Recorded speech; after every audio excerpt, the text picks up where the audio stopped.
Ok. Écoutez, je vous remercie tout d'abord de venir assister à cette table ronde, donc qui va porter sur le levier de croissance que peut constituer les innovations numériques pour différents secteurs et applications industrielles. Et durant cette table ronde, pendant 45 minutes, nous allons échanger sur les dynamiques, les contraintes, et aussi les freins qui limitent finalement l'émergence de ces nouvelles technologies numériques finalement au niveau des marchés. En particulier, on échangera également aussi sur les accompagnements que les sociétés peuvent trouver.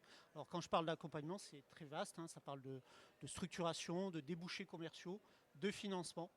Donc on est vraiment sur un champ vaste d'accompagnement sur lesquels on va échanger ensemble. Je me présente en quelques mots. Donc, je suis Patrice Charton, je fais partie du cabinet Aiming, qui est spécialisé dans tout ce qui concerne le financement en innovation. Et moi-même, j'interviens plus particulièrement auprès des sociétés du secteur de l'électronique. Et je vais laisser les autres participants se présenter en quelques mots. Bonjour à tous, donc je suis Constance Marcilly, je travaille chez Numéum, le syndicat professionnel du numérique. On rassemble un peu plus de 2500 entreprises de toute taille et de tout type, du service au numérique, du conseil en technologie ou des éditeurs de logiciels et plateformes. Et pour ma part, je suis sur la partie études et observatoire justement des dynamiques et des secteurs. Bonjour, Fabienne de Thomas, je suis responsable animation écosystème et stratégie au sein du pôle de compétitivité Actantis.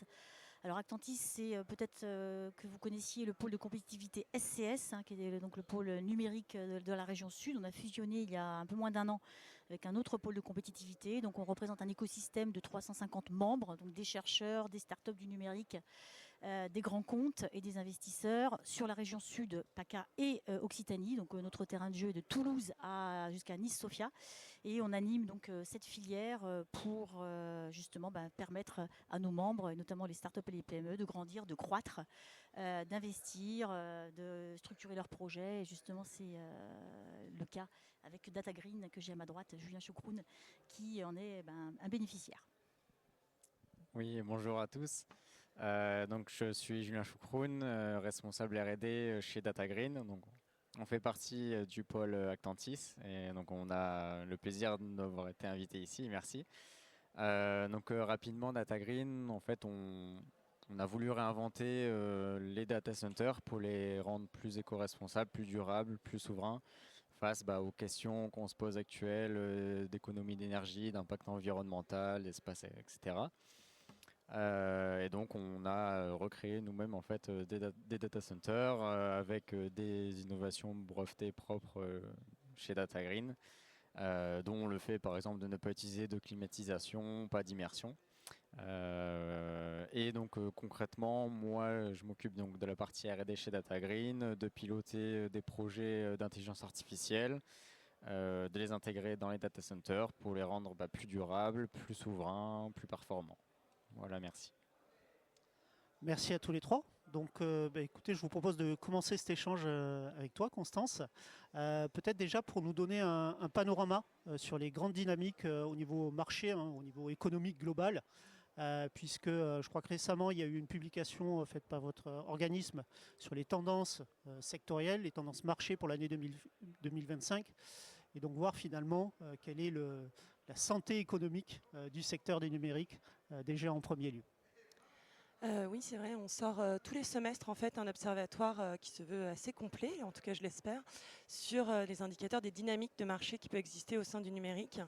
Nous, on a une vision assez globale, donc si on regarde le marché du numérique avec les trois grands métiers que je vous ai cités avant, les ESN, tout ce qui est conseiller en techno et éditeur de logiciels et plateformes, on est sur un marché qui représente à peu près 70 milliards d'euros en France. On comptabilise que l'activité française des entreprises qui sont parfois internationales.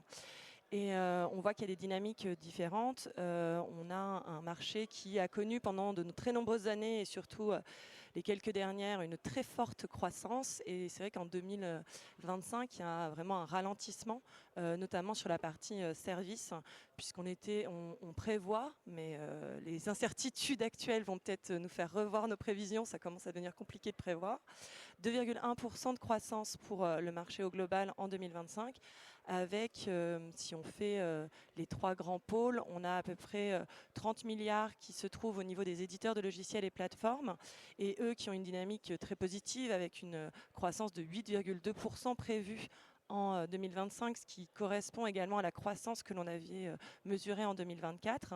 Là où sur les entreprises de services, qui déjà avaient ralenti l'année dernière, et on était sur une stabilité et une faible croissance quasiment de 1%, 0,7% avait été revue. Et là, on a une décroissance prévue de moins 2,1% sur les ESN, qui représentent un marché d'environ 37 milliards à peu près, et enfin 33 milliards on va dire. Et pour la partie ce qu'on appelle conseil en technologie, R&D développé pour l'industrie, etc., on est plutôt sur un marché de 7 milliards, et là on a une décroissance de moins 2,5% de prévu.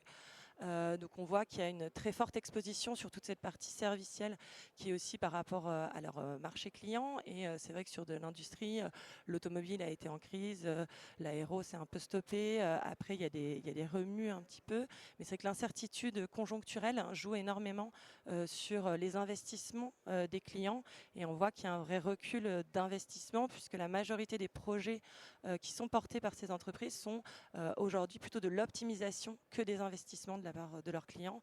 Et donc c'est vrai que c'est une inquiétude qu'on a portée en décembre à la publication de ces chiffres pour se dire comment redébloquer l'investissement dans le numérique, sachant que c'est quand même la clé qui a été soulignée par l'Europe avec le rapport Draghi, disant que c'était la compétitivité de demain, l'innovation, et donc que ces acteurs doivent être portés pour que la croissance puisse continuer, et que ça ne peut pas être uniquement les éditeurs de logiciels qui la portent en leur sein, mais qu'il y ait un vrai accompagnement qui se fasse pour que tous les types d'entreprises françaises puissent se transformer et devenir plus numériques pour optimiser, faciliter, avec souvent des enjeux environnementaux qui peuvent être facilités et des impacts qui peuvent être améliorés via le numérique. Et donc, c'était un peu les grandes tendances. Et ça se reporte sur l'emploi. Puisqu'on a un secteur qui a en 15 ans fait que croître et créer énormément d'emplois. On était quasiment un emploi sur 6 créé dans le numérique en 2022, ce qui était quand même assez exceptionnel vu la taille de notre secteur qui n'est finalement pas si gros par rapport à d'autres, comme on pense à l'industrie et autres. Et là, il y a vraiment un recul puisqu'en 2024, il y a une perte d'emplois sur le secteur d'environ 7500 emplois qui ont été vus, ce qui compense l'année 2023. Donc, on reste en pic de 2022, donc à 620 000 emplois, etc., qui sont présents dans le secteur, sachant que ces emplois, ils ont beaucoup de qualité, puisque c'est souvent des emplois assez durables, puisqu'on a 80% de cadres et 90% de CDI. Donc, c'est des emplois à forte valeur ajoutée qui sont aussi intéressants dans l'économie française et dans justement cette valeur d'innovation que l'on peut avoir. Donc voilà, il y a des dynamiques qui parfois posent question, sachant qu'on sait qu'il y a des pénuries sur certaines compétences très techniques encore aujourd'hui sur le secteur du numérique. Donc il y a un vrai questionnement aussi sur les formations qui peuvent se faire pour continuer à avoir cette excellence sur les profils qui sont présents dans le numérique et qui sont nécessaires pour après développer ce que vous proposez par la suite dans vos entreprises. Et si on rentre, tu as parlé de 3 grandes catégories finalement dans les acteurs que suit Numéum. Est-ce que tu as plus de détails après? Est-ce qu'il y a des sous-secteurs qui sont, eux, résistent un peu à cette morosité? Est-ce qu'il y a des dynamiques régionales qui sont différentes également? Voilà. Est-ce que vous voyez, vous, chez Numéum, des différences entre des sous-secteurs qui sont peut-être plus porteurs pendant que d'autres connaissent cette morosité ambiante? Nous, on le regarde souvent sur les secteurs clients, en effet, qui existent ou non. L'industrie reste le plus gros secteur client du secteur numérique, qui ça représente à peu près 30% du marché, où derrière, il y a les services. Et ensemble, ça représente 50%, donc c'est quand même les deux clés. Et on voit que c'est là où il y a un peu des reculs, même si au niveau de l'investissement qu'ils font dans les solutions, ça continue, mais c'est aussi lié à un petit peu le business model qui est derrière, qui est beaucoup plus, on va dire, lisse, puisqu'il y a beaucoup plus d'abonnements, etc., qui fait que ça monte en puissance, et qu'on place aussi le cloud dans cette partie-là en termes de marché. Et donc c'est vrai que là, on continue à avoir une mise en place des infrastructures qui gagnent du terrain, ou par la grosseur des infrastructures qui augmente un petit peu de fait, mais du coup, c'est pas forcément une croissance très positive, pérenne. C'est un peu structurel de le bateau est lancé, il continue un peu sa route. Et c'est pour ça qu'on est un petit peu vigilant sur ces questions d'investissement et de facilitation de l'investissement. On voit aussi que si on regarde le secteur public, hein, qui est aussi grand apporteur, en fait, grand client de tous nos outils numériques, il y a aussi un peu un recul. Bon, il y a tout le questionnement aussi de le faire eux-mêmes, hein, qui des fois pose aussi question sur justement comment valoriser les solutions. On parlait tout à l'heure de souveraineté, les solutions françaises et nos entreprises du territoire en voilà, essayant de les pousser aussi en investissant. Et c'est ce qu'on fait aussi en analysant les startups, où on a une analyse vraiment à part parce que les startups, il y en a dans le numérique, mais souvent elles utilisent le numérique mais ne sont pas forcément purement numériques. Et donc là, on a un baromètre de l'emploi parce qu'on a préféré aller pas forcément juste sur le champ économique classique des levées de fonds, etc., qui sont un peu des fois les choses qui sont très mises en valeur, mais essayer de voir plutôt par rapport à l'emploi et du coup de la création aussi pareil de valeurs durables pour essayer de comprendre voilà, comment fonctionnent ces pépites d'innovation qui sont là. Et là, on a un baromètre qui sort tous les mois, donc pareil, baromètre emploi startup.fr, je crois, si vous voulez regarder. Et du coup, là, on voit qu'en fait, il y a toujours de la création d'emplois sur ce segment-là. Donc, on voit que les startups sont un peu plus en maturation et ce segment-là devient, pareil, un peu plus... oui, il grossit, mais il devient un peu mature. Donc, cette innovation, elle est plus porteuse, en effet, de croissance peut-être que d'autres segments. Et puis après, quand on regarde la taille des entreprises, même au sein de Numéum, on voit qu'aujourd'hui, ce n'est plus forcément les grandes entreprises qui sont porteurs de la croissance en ce moment, parce que justement, elles sont liées aussi à des gros clients, des grandes entreprises qui elles-mêmes sont dans cette incertitude économique et politique que l'on a, qui ne sont pas forcément enclins à de l'investissement. Et donc, c'est plutôt les ETI qui sont porteurs aujourd'hui de ce mouvement positif de croissance, là où les PME voilà, ont plutôt leur territoire local sur lequel elles agissent, et du coup, c'est plus variable. Mais c'est vraiment les ETI qui sont porteurs aujourd'hui d'énergie, qui ont une plus forte croissance que les grands comptes qui sont un peu plus fragilisés par rapport aussi à la compétitivité internationale sur d'autres plans. Ok, c'est très clair. Merci Constance. Malgré cet environnement un peu morose que tu nous décris, hein, on sait que traditionnellement l'innovation peut être un levier de croissance, un relais de croissance. Fabienne, dans les sociétés que vous accompagnez chez Actantis, quelles sont les technologies de rupture que tu vois émerger qui justement permettent d'envisager des potentiels de croissance chez les PME, les startups que vous accompagnez? Alors, dans les innovations de rupture qu'on constate, qui contribuent aussi accessoirement, et ça c'est important, Constance aussi en a parlé, qui permettent une certaine souveraineté, on voit que tout ce qui concerne les systèmes embarqués est porteuse d'innovation et de création d'emplois, etc. Alors ça fait appel à de multiples compétences qu'on a justement dans l'écosystème Actantis, hein, qui regroupe encore une fois un écosystème autour de la microélectronique, des objets connectés. C'est pourquoi aussi on est ici, de la connectivité, de la cybersécurité, d'intelligence artificielle et de tout ce qui est photonique. Donc c'est un vivier de compétences très riche et multidisciplinaire qui est porteuse d'innovation et porteur de leviers d'innovation grâce au système embarqué. Alors je rappelle que les systèmes embarqués, c'est tout ce qui permet d'intégrer de l'intelligence artificielle au plus près, hein, donc des capteurs, des machines, des robots ou des infrastructures même. Et c'est vrai que ces innovations et ces compétences permettent d'avoir une latence hyper optimisée, hein, donc c'est très important si vous avez un véhicule autonome ou électrique pour gérer les freins d'urgence ou pour optimiser la trajectoire. La latence optimisée qui est en dessous du milliseconde, c'est fondamental.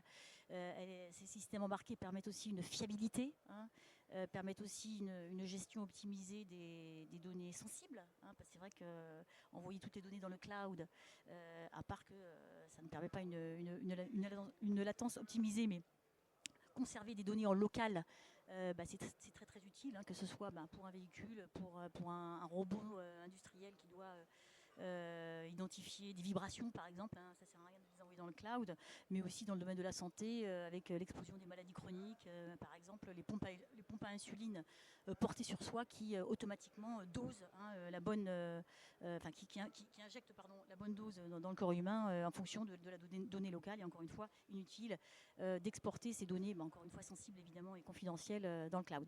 Donc c'est vrai que ces systèmes embarqués apportent beaucoup de bénéfices, hein, et sont très très utiles pour des usages existants aujourd'hui mais aussi futurs dans des applications critiques, hein, que ce soit dans la santé, que ce soit dans le transport, que ce soit dans l'industrie.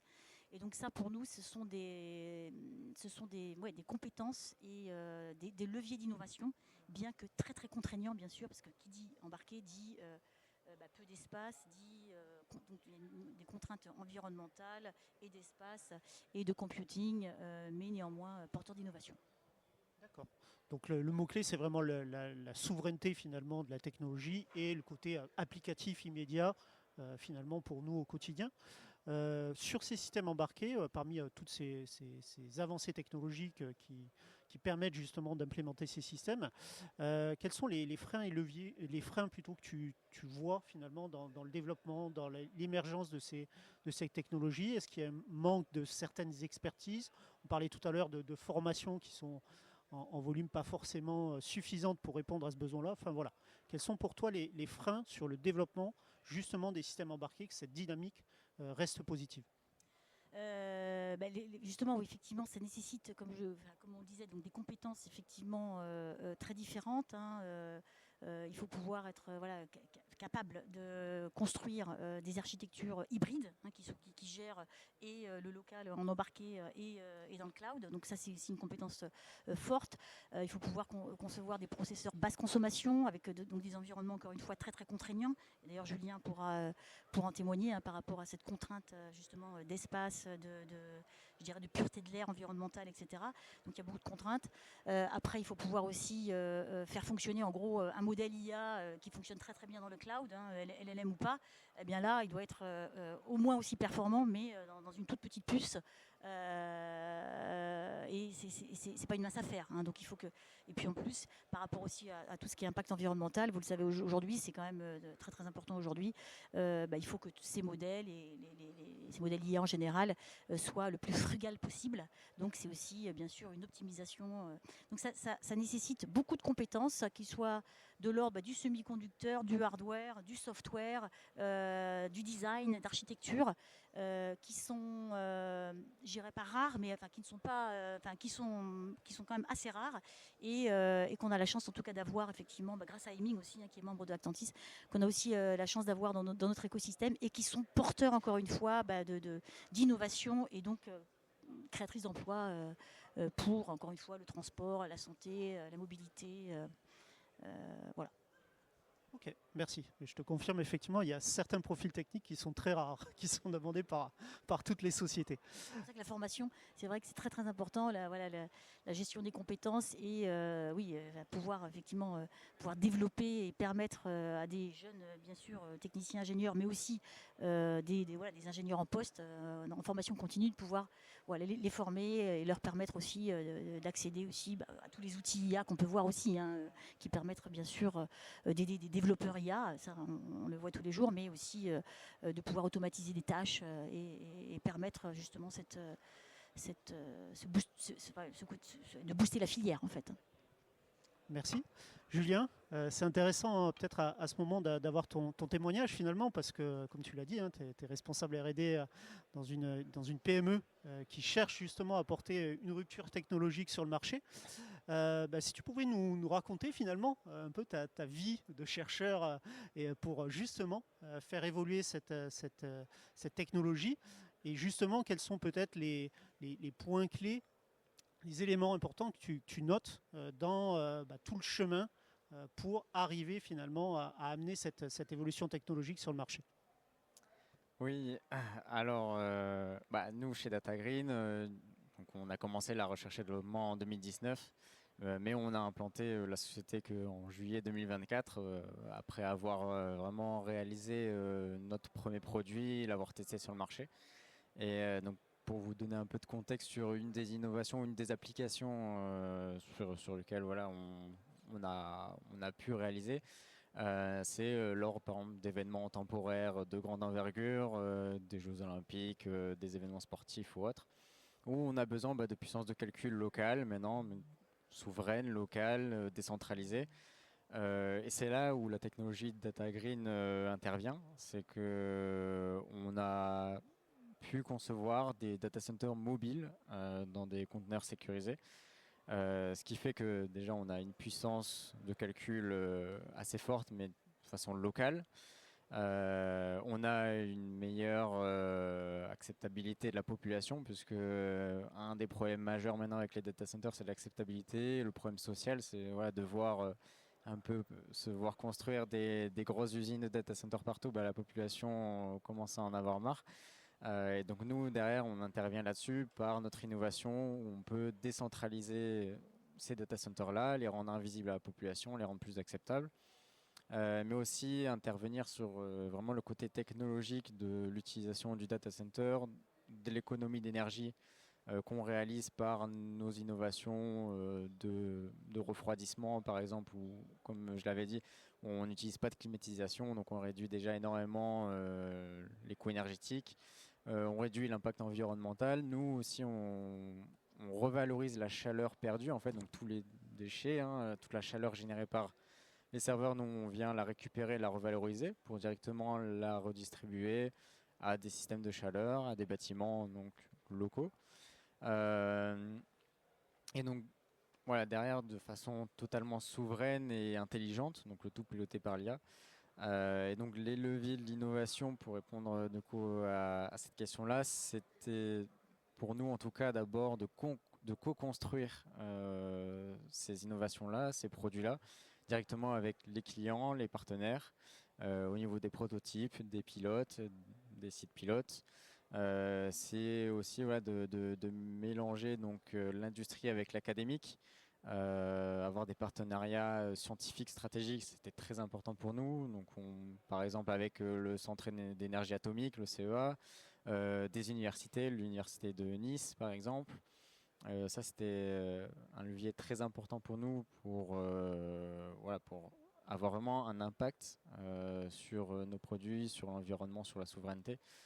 C'est aussi côté financement aussi, hein, pouvoir être aidé à aller chercher les bons financements, donc par Actantis par exemple, pouvoir aller chercher des subventions, du crédit impôt recherche, France 2030, etc. C'était aussi important. Mais cela a aussi généré pas mal de défis, étant encore une start-up, une jeune start-up. Côté déjà production, enfin développement de la production, c'est assez difficile de trouver les bons partenaires et les bons financements. C'est aussi pouvoir avoir la confiance des investisseurs et des clients très rapidement. Mais aussi un des aspects positifs pour Data Green, c'était l'aspect agilité. C'est que notre produit est très agile et très rapide à déployer, donc on a très rapidement déjà des résultats, des gains donc sur l'impact environnemental, sur les coûts énergétiques, ce qui fait que ça rassure beaucoup les investisseurs et les clients, que ce soit du public, du privé. Et enfin donc l'aspect souveraineté surtout en France où c'est de plus en plus important, où on essaye de se détacher des gros hyperscalers qui dominent le marché des data centers. Là on commence petit à petit et on voit émerger ce détachement à des gros hyperscalers pour être de plus en plus indépendants. Donc ça c'était un des aspects en tout cas pour avoir un bon levier sur l'innovation. D'accord. Donc là, on a parlé vraiment des aspects innovants finalement que vous portez chez Data Green, pour ensuite franchir le cap et qu'il y ait un passage sur le marché finalement et des ventes effectives de vos solutions. Je notais que tu as dit l'important c'est de co-construire avec le client et d'avoir déjà finalement une démonstration efficace de la plus-value produit. Tu confirmes, c'est vraiment ça les points clés. Est-ce que tu peux nous en dire plus justement de la façon dont vous avez co-construit ce développement avec un client, j'imagine, qui a usé très rapidement cette solution? Oui, bien sûr. Nous, c'était très important vraiment de co-construire et d'être accompagné par le client pour vraiment être sur l'aspect agilité, vraiment tout de suite répondre aux besoins spécifiques du client, aux besoins temporaires même. Donc en mêlant l'aspect industriel avec académique, ça a aussi facilité ça au niveau confiance du client. Au niveau renommée aussi, de par exemple, donc les aspects, les acteurs académiques dont j'ai parlé, mais les acteurs industriels comme par exemple Dassault Systèmes où ils nous font confiance maintenant pour nous aider à produire nos prototypes, à aussi produire en masse aussi, à pouvoir continuer sur l'innovation, toujours continuer à avoir un temps d'avance sur ce qui se passe côté concurrent. Voilà. Alors je ne sais pas si j'ai répondu tout à fait à la question. Oui, donc effectivement c'est l'innovation, passage sur le marché pour justement se positionner par rapport à vos concurrents avec cette offre de valeur par rapport à vos concurrents. Merci. J'en profite pour faire un aparté parce que c'est vrai que tu l'as signalé, mais on voit dans la démarche, effectivement, il y a une longue phase. Hein, tu as parlé de 2019 jusqu'à 2024, une phase de R&D. Il y a beaucoup d'investissements. Il y a la réalisation de POC qui est une étape importante pour échanger avec un client. Effectivement, c'est une phase où il y a besoin de financement. Et c'est important vraiment pour les PME, les startups, d'adresser tous les systèmes de financement qui existent. Donc on peut parler des financements locaux, donc à l'échelle régionale ou en lien avec un organisme comme BPI. Des financements à une échelle peut-être plus importante, à l'échelle nationale, européenne, où les sociétés peuvent s'appuyer sur des pôles de compétitivité comme Actantis. Il y a régulièrement des appels à projets qui sont publiés. Il y en a un tout récemment là sur l'usine 4.0 et la modernisation d'usine, donc qui adresse de nombreux secteurs. Puis bien évidemment, il y a un dispositif comme le crédit d'impôt recherche qui permet d'avoir un retour sur investissement sur la partie R&D qui a été engagée. Vraiment l'important, et je pense que tu me confirmeras Julien, c'est vraiment d'adresser l'ensemble de ces systèmes de financement, d'avoir une démarche structurée pour les adresser, pour justement passer ce cap d'investissement R&D qui est nécessaire pour la phase de développement. Exact, oui. C'est vrai que pour une petite entreprise, une jeune start-up, c'est assez difficile de trouver les bons financements et surtout les démarches sont très très longues. Donc c'est pourquoi être accompagné par Aiming, par Actantis par exemple, c'est vrai que ça nous aide beaucoup. En tout cas, voilà, pour financer les phases de risque par exemple, pour accélérer les phases de déploiement qui peuvent être très très longues.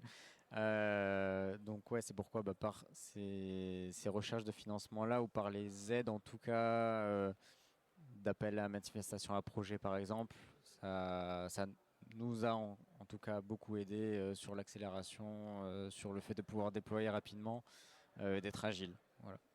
Merci. Constance, je reviens vers toi par rapport aux accompagnements que vous faites pour les membres de Numéum. Là, on vient de parler de financement, mais l'accompagnement dans une structure comme la tienne, elle est beaucoup plus large que des questions de financement. Qu'est-ce que tu peux nous dire sur justement les accompagnements que vous proposez pour les sociétés, hein, sur quel sujet les sociétés peuvent vous solliciter et sur quel sujet vous apportez un accompagnement à vos adhérents, à vos membres? C'est vrai que Numéum a une position un peu particulière puisqu'on est le syndicat professionnel du secteur, donc on a une position très macro au départ de lobbying auprès des institutions, d'aller porter cette voie du numérique pour aussi rappeler les différentes difficultés qui peuvent arriver, notamment au niveau du CIR, du C2I, crédit impôt recherche et tout. On a eu quand même des difficultés où il y a eu des questionnements sur est-ce qu'on le garde ou non, donc là il a fallu avoir cette position de secteur qui rappelle que c'est porteur de croissance et de valeur pour les entreprises, y compris les plus petites, pour aller pousser justement cette innovation. Et on le voit puisque on fait un baromètre ensemble avec Aiming sur l'innovation qui sort à chaque fois en fin d'année, donc il aura lieu bientôt. Et on voyait qu'en 2024, il y avait eu déjà un recul en fait de la possibilité d'accès à l'innovation par les entreprises, qu'un CIR, ça met parfois plus de 7 mois pour la moitié des entreprises qui l'ont demandé. Donc c'est quand même des financements qui mettent sur des temps longs et c'est parfois complexe. Et donc nous, au sein de Numéum, on a cette vision macro qu'on va porter pour aller porter pas uniquement la voix des grandes entreprises, mais aussi l'ensemble des différents métiers et des activités qu'on porte par ailleurs. Mais on fait un accompagnement personnalisé et très pratico-pratique sur plein d'éléments. On a tout un service juridique, social notamment, pour aider à comprendre la vaste complexité de notre convention collective, hein, qui peut des fois être utile, surtout quand on embauche bon nombre de consultants ou des profils particuliers qui veulent se déployer en télétravail un peu partout, y compris en Europe et hors Europe. Donc on est là aussi pour accompagner, pour expliquer les risques, pour voir comment tout ça peut se mettre en place. Et puis on a aussi un suivi juridique avec des outils automatiques pour les plus petites entreprises qui, en remplissant leurs critères on va dire, de contrat, peuvent avoir un contrat quasiment tout fait qui soit sorti. Et puis on a bon nombre de communautés qui sont là beaucoup plus spécialisées, y compris sur des technos, pour qu'il y ait des échanges entre aussi les différents développeurs, entre les différentes entreprises qui se développent, pour qu'elles puissent voir aussi quels sont les bons tips à avoir sur différents éléments. On a notamment une communauté start-up où on fait des accompagnements auprès de BPI, auprès des différents acteurs pour faire ces échanges, et puis aussi pour faciliter des fois que les grands comptes rencontrent justement ces plus petites entreprises. Donc on fait beaucoup cette mise en relation qui est possible. Et on a bien sûr tout ce qui est études et observatoires qui est formidable au sein de Numéum, que vous pouvez retrouver, qu'on essaye comme ça d'être un flux d'informations pour que vous puissiez avoir des clés pour décrypter en fait exactement ce qui se passe dans le numérique, aussi bien quand on est acteur que quand on est un peu client et extérieur, pour comprendre en fait quelles sont les problématiques qu'il y a dans le numérique. Donc c'est un peu diffus. Et je pense que vous auriez eu chacun de mes collègues au micro, ils auraient pu vous parler d'autres services que l'on a, parce que voilà, on est un peu spécialisé chacun dans ces sphères pour bien comprendre justement comment répondre à tous les acteurs que l'on a, qui sont petits et grands et plus ou moins internationaux, et qui ont besoin de cet accompagnement particulier et différencié. D'accord. C'est effectivement très vaste, hein, puisque tu as parlé de mise en partenariat technologique, mise en partenariat commerciaux. L'aspect juridique, je pense que toutes les sociétés sont confrontées à ce sujet-là. Donc effectivement, c'est déjà assez large. Fabienne, même question pour toi. Actantis, pôle de compétitivité qui accompagne sur beaucoup de sujets, hein, et pas uniquement le financement. C'est vrai qu'on a parlé un peu de financement, mais le spectre est beaucoup plus large, hein. Quand on a préparé la table ronde, tu me parlais d'autres sujets, hein, de structuration, de débouchés commerciaux. Voilà. Qu'est-ce que tu peux nous dire sur justement ce spectre d'accompagnement que propose Actantis pour ses adhérents ? Je dirais notre accompagnement, il est complémentaire à Numéum, et d'ailleurs aussi à Aiming, puisque vous accompagnez aussi quelque part des entreprises. Nous, en fait, on accompagne par exemple des sociétés comme DataGreen, je pense que c'est le cas, mais ou d'autres, beaucoup sur la structuration de projets et la recherche de partenaires stratégiques et technologiques. C'est vrai que par exemple, un de nos services qui est très utile et peut-être qui fait la différence peut-être avec d'autres structures d'accompagnement, c'est qu'on met beaucoup en relation avec des laboratoires de recherche et des chercheurs. Et ça, c'est fondamental pour les systèmes embarqués, par exemple, et c'est surtout pour développer l'innovation, développer la R&D. Travailler pour une start-up, travailler avec un chercheur, ça n'est pas facile, hein, on ne parle pas le même langage, on n'a pas la même notion du temps, on n'a pas les mêmes KPI ou indicateurs à la fin du mois, à la fin de l'année. Et donc, mais c'est très très important de pouvoir favoriser cette collaboration, encore une fois, pour que justement il y ait une véritable innovation et un développement de la R&D qui puisse se faire loin et longtemps. Bien sûr, on les aide aussi à obtenir du financement public, hein, donc de l'Europe, de France 2030, BPI ou régional. Et on ne les aide pas par contre sur le CIR ou des choses comme ça, comme vous pouvez les aider. On ne les aide pas trop non plus sur tout ce qui est juridique. D'autres structures le font, mais on les aide plutôt sur, par exemple, la mise en conformité avec certaines réglementations. Par exemple, il y a le CRA, là, le Cyber Resilience Act, qui arrive. Et il faut que tous les concepteurs et producteurs de solutions puissent être en règle avec cette réglementation qui est assez drastique, mais nécessaire, je dirais, pour pouvoir se développer justement sur un marché et pouvoir offrir des produits produits de confiance, on les aide à se mettre en règle avec cette mise en conformité qui est nécessaire pour avoir un accès au marché tout simplement.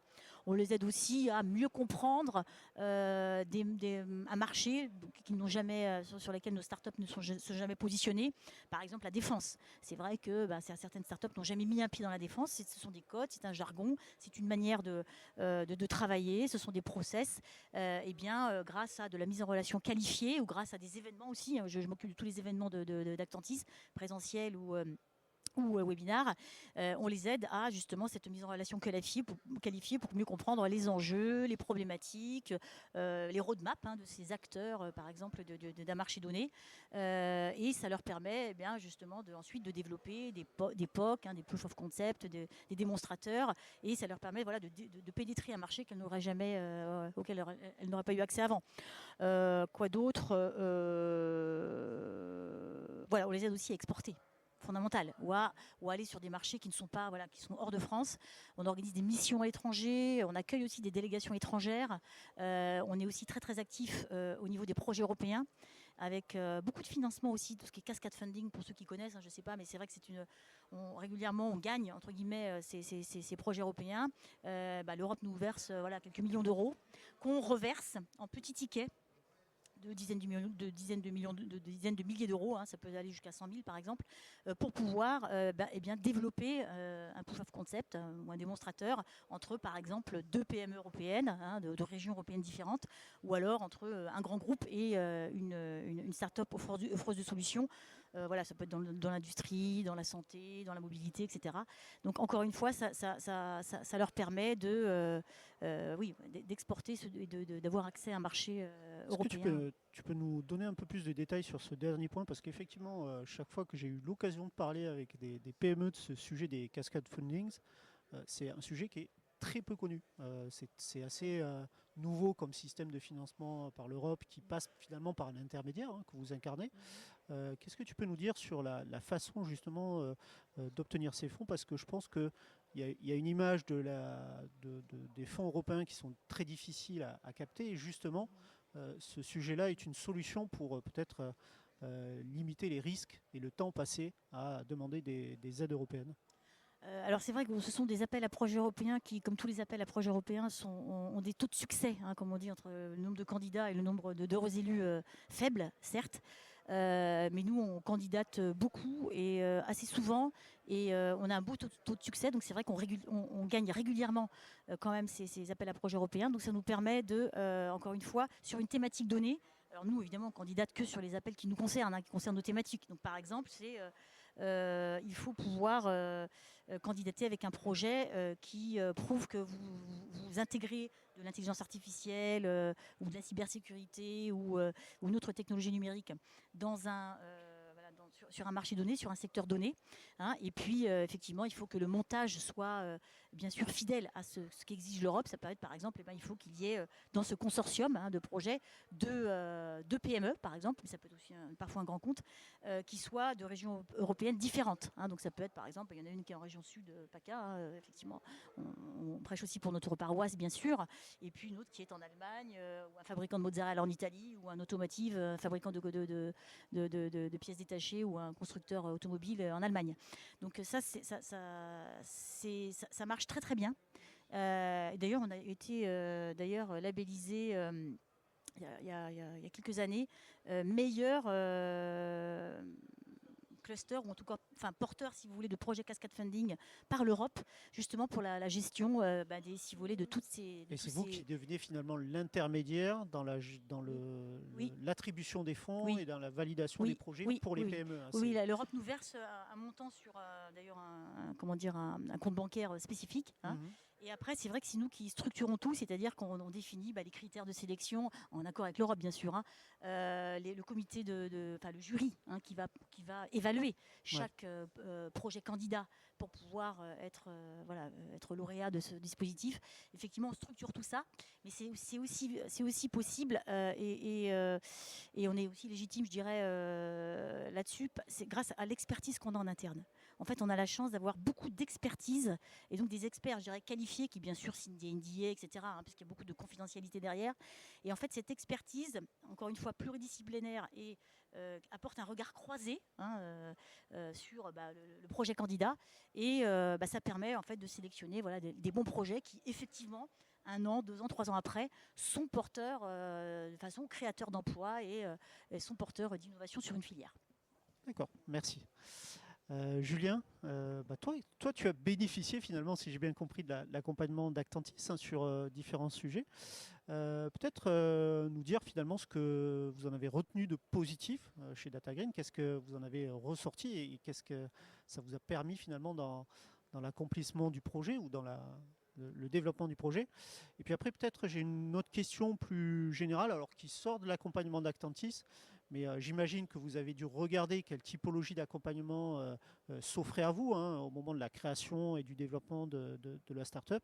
Et j'imagine aussi que vous êtes vous avez identifié des points sur lesquels il n'y avait aucune aide disponible dans le panel, qui est pourtant très large, de support et d'aide. Voilà. Si tu pouvais nous dire en deuxième point, qu'est-ce qui manque pour toi pour accompagner une PME dans l'environnement. Oui, alors donc d'abord sur l'accompagnement d'Actantis, je vais rebondir sur ce qu'a dit Fabienne. Il y avait plusieurs points en tout cas qui nous a bien aidé dans le développement de DataGreen et de nos produits. D'abord l'aspect expert technique externe, qui a apporté un regard extérieur, un nouveau regard on va dire sur nos produits et qui nous a aidé à vraiment se développer et à atteindre certains marchés, donc ça ouvre des portes.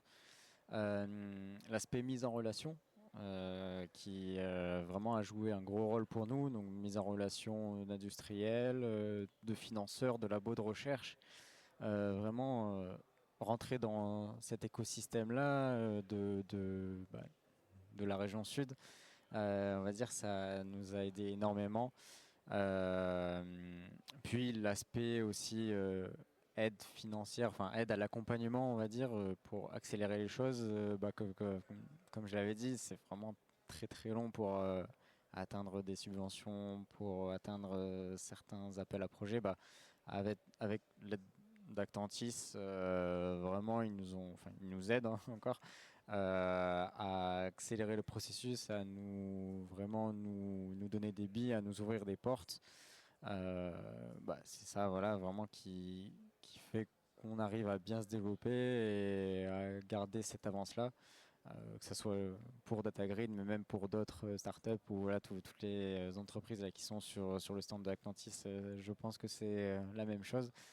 Et pour l'aspect un peu limite, donc hors Actantis, un peu les limitations, c'est vrai qu'on a remarqué. La plus grosse limitation, c'était les financements.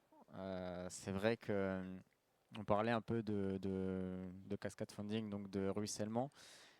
C'est vrai que pour nous, c'est ça qui nous manque encore. On parle de plusieurs milliards d'investissements dans les data centers, par exemple, donc vraiment notre secteur. Mais pour nous, on trouve qu'il y a un manque de ruissellement envers DataGreen, qui vont plus sur peut-être des gros groupes internationaux plus connus que nous. Donc voilà, c'est ce manque de financement-là, ce manque de financement pour produire aussi, avoir notre propre unité de production, c'est vrai que c'est assez difficile étant une jeune entreprise. Donc c'est pour ça on a dû externaliser la production, toujours pour la garder en France, mais externaliser. Donc ce qui est dommage pour nous. Donc c'est pour ça on continue toujours de chercher des financements à droite à gauche pour réussir à atteindre ce niveau-là. Ça veut dire que les financements qui sont relativement peut-être importants ou ciblés sur les activités R&D manqueraient finalement sur le passage à la phase production. Oui, c'est ça ? Exactement. C'est exactement ça en fait qui nous manque. C'est bien au début pour avoir un premier accompagnement au développement, mais ensuite quand il faut suivre, quand il faut produire, c'est là où c'est plus difficile ou beaucoup plus long finalement. Sauf que on est une jeune entreprise, on a de plus en plus de demandes, il faut être assez rapide. Donc voilà, c'est des contraintes qui s'ajoutent aussi. Et une autre limitation qu'on a remarqué, c'était au niveau du recrutement, peut-être des talents spécifiques dans notre secteur, que ce soit dans l'IA, dans l'énergie, dans la thermodynamique. C'était assez difficile quand même de pouvoir recruter des bons talents. Beaucoup de bons talents partent de France, hein, on connaît ça. Donc c'est vrai que c'est dommage. Et voilà. Si peut-être dorénavant plus de talents restent en France, je pense que là ça pourrait régler le problème. Mais ça c'était en tout cas, c'est encore une limitation pour nous. Ok, merci. Je crois que ça, c'est un constat malheureusement qui revient tous les ans ici au salon, le manque de talent, de compétences, d'expertise et le fait que les formations ne répondent pas à ce besoin-là. Écoutez, on arrive à la fin de cette table ronde. Il reste 1 ou 2 minutes pour quelques questions. N'hésitez pas à poser n'importe quelle question aux intervenants.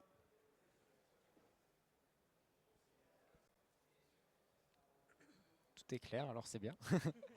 Écoutez, je pense que tout le monde a envie d'aller manger, donc on va clôturer là. Merci. Merci beaucoup.